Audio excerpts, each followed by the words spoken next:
You guys tell me what you've encountered in terms of prosecuting and defending these people, but I've seen two basic categories. One is people that ease into it.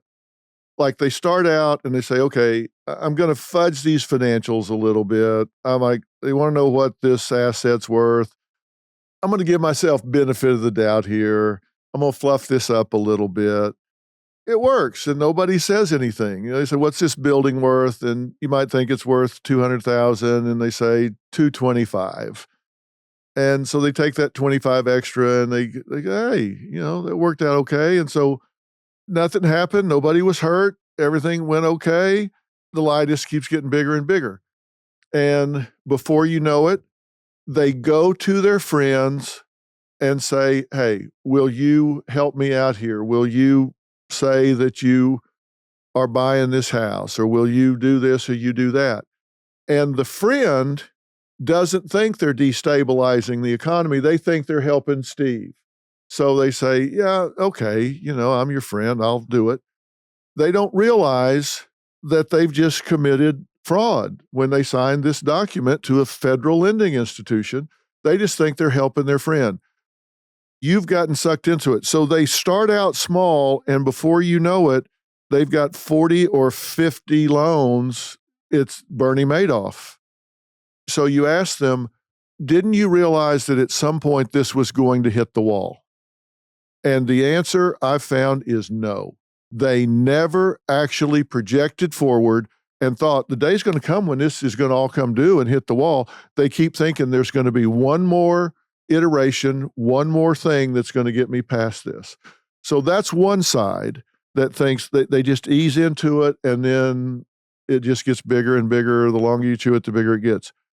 Then the other category is the narcissist that thinks the law just doesn't apply to them, that they're Anna Delvey, they're the type that thinks I'm so important, I'm so talented, I'm so big that I fly above the rules. I fly above everything. I can do what I want. It doesn't matter. Nobody's ever going to hit me. I'm good to go. Listening to it made me think of the guy at WeWork.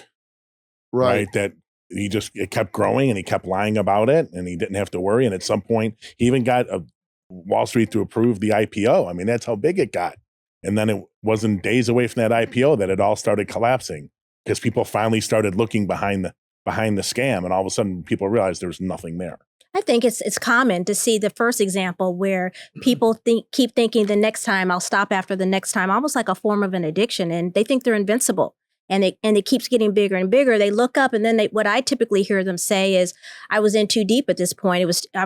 Too many people were involved for me to turn it around or to stop." And so I still think that because the internet creates such a platform for these types of things to grow expeditiously, very quickly, we as a community have to do more community policing on the internet, meaning, as they say, see something, say something. A lot of times I see scams, and I don't necessarily report every scam that I see. And that's someone with the legal training that I have. And I think that we have to be reconditioned to, as we do with bullying, if you see something, say something.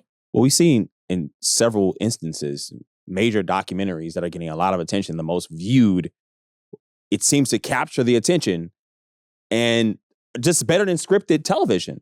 And so we are rewarding people who are scamming and saying, hey, you'll get your own documentary too. You'll get your own Netflix special about you too. You get a chance to sell whatever you need to sell and profit your wares. And then the next person gets a chance to go to Snapchat and to the Instagram and to Twitter and whatever and scam other people as well. We call them con men. And we forget that that's short for confidence. Confidence game. Because the person comes on with huge confidence. I'm from Texas, and so, back in the 80s, I always had people trying to sell me oil deals. And they'd come in and they'd have a Rolex on. They'd be driving a Lincoln or a Cadillac. I mean, they dressed for success. Everything was there. The Rolex wasn't real. The Cadillac was 3 payments behind. And they're trying to sell me an oil deal. And my first question was always, how much money you got? Walk me into your bank. Let me talk to your banker. That's when the show Dallas was on. Yeah. They talk like they got all the money because all the confidence in the world. People don't ask questions. We give people the benefit of the doubt without asking questions. Because we want to believe that people are honest, and we want to believe that people we're dealing with, we can trust them. But at some point, some of these scams are just, you just shake your head at how people could do it. I'm representing someone now, and the alleged scam that he was running, and there's a number of these. Everyone's doing the same thing. Everyone hasn't gotten caught yet. Retired military who use Navy Federal Credit sends out emails saying, this is Navy Federal Credit. You need to give us your information. We've determined that you need this loan, blah, blah. And people would get these loans, but the loans would get paid, the checks would get paid to the scammers. Now, why is someone taking out a loan and having the check paid to someone else? You have to wonder what is going on in someone's mind where they're getting a solicitation and signing for a loan to go to someone else that they don't know with the promise that they're going to pay the money back. But you made a good point when you said that, people, we want to believe in people's honesty, but the way we process information, we all make assumptions. When we walk in this room, we made assumptions. When I first saw Exavier, I made assumptions based on his appearance. And so these scammers are very keen on that. The products they serve, they make it look like Dr. Phil quality when they're putting forth these products. And so I don't know if it's so much as, I think the scam is the art of it as well, meaning it's preying on how we process information, how we make assumptions, how we make decisions based on appearance. It's a confidence game. Yes. Right, but as a criminal defense lawyer, I always think that the biggest scam is that someone raises their hand, swears to tell the truth, and they're actually going to tell the truth. And people think, well, they swore to tell the truth because they're the same people who we think are lying about what originally happened. So if they get up there and they tell the same story, they're still lying. And really, why does that change? If you're an inherently bad person, or dishonest person. You have the legal training to know that. Yeah. My 7-year-old mother's not going to know that. She's going to believe your 78-year-old mom's not going to know that. But as a society,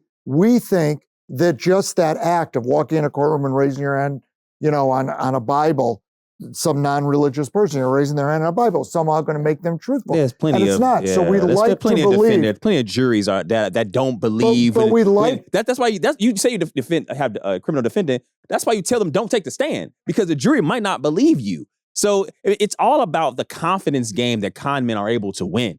So they're able to connect with what relates to you. They have a profile of who they're speaking with. They have their information about them. They know a lot about them, and they're able to do that. I had a client recently call me and walk me through a company saying that she had taken out almost 10 credit cards. And in her brain, she's like, oh, what did I do?